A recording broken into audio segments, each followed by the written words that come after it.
నాగర్ కర్నూలు జిల్లా అమరిలో ఐలాండ్ అభివృద్ధి పనులకు శంకుస్థాపన చేశారు మంత్రి Jupally Krishna Rao. Somasila wellness spiritual retreat Nallamala project అభివృద్ధిలో భాగంగా ఐలాండ్ నిర్మిస్తున్నారు. దీనికోసం ప్రభుత్వం భారీగా నిధులు విడుదల చేసింది. Somasila VIP ghat boating point కోసం ట్రెంచింగ్ పనులకు మంత్రి శంకుస్థాపన చేశారు.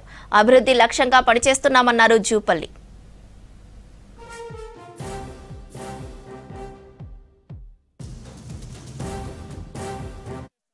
అమరగిరిలో రాష్ట్ర టూరిస్టులతో పాటుగా దేశంలో ఉన్న టూరిస్టులతో పాటుగా అంతర్జాతీయ టూరిస్టులను కూడా ఆకర్షించే విధంగా ఆకట్టుకునే విధంగా ఇక్కడ ఈ యొక్క ఐలాండ్ ద్వీపం అంటే శ్రీశైలం బ్యాక్ వాటర్స్లో ఉన్నటువంటి ఈ అమరగిరి ద్వీపంలో మనం ఏర్పాటు చేసుకుంటాం.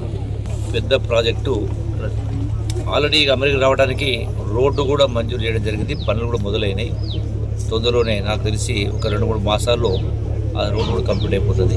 దీని మూలంగా ఏంటంటే ఈ టూరిజం డెవలప్మెంట్ అనేది నూతన ఒరవడితోటి రాష్ట్ర ప్రభుత్వానికి ఆదాయం సమకూర్చడమే కాకుండా రాష్ట్ర ప్రభుత్వం పైన ఆధారపడితే రాకుండా రాష్ట్ర ప్రభుత్వానికే టూరిజం ద్వారా ఆదాయం రప్పించే దాంతో పాటుగా ఇక్కడ నిరుద్యోగ యువతీ యువకులకు ఉపాధి ఉద్యోగ అవకాశాలు.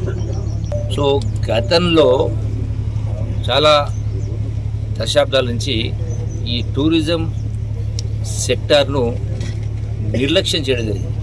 టూరిజం కార్పొరేషన్ కూడా ఆదాయం పెంచే కార్యక్రమం అందులో భాగంగా ఇవన్నీ కూడా చేసేటువంటి ఏర్పాటు చేస్తా ఉన్నాం.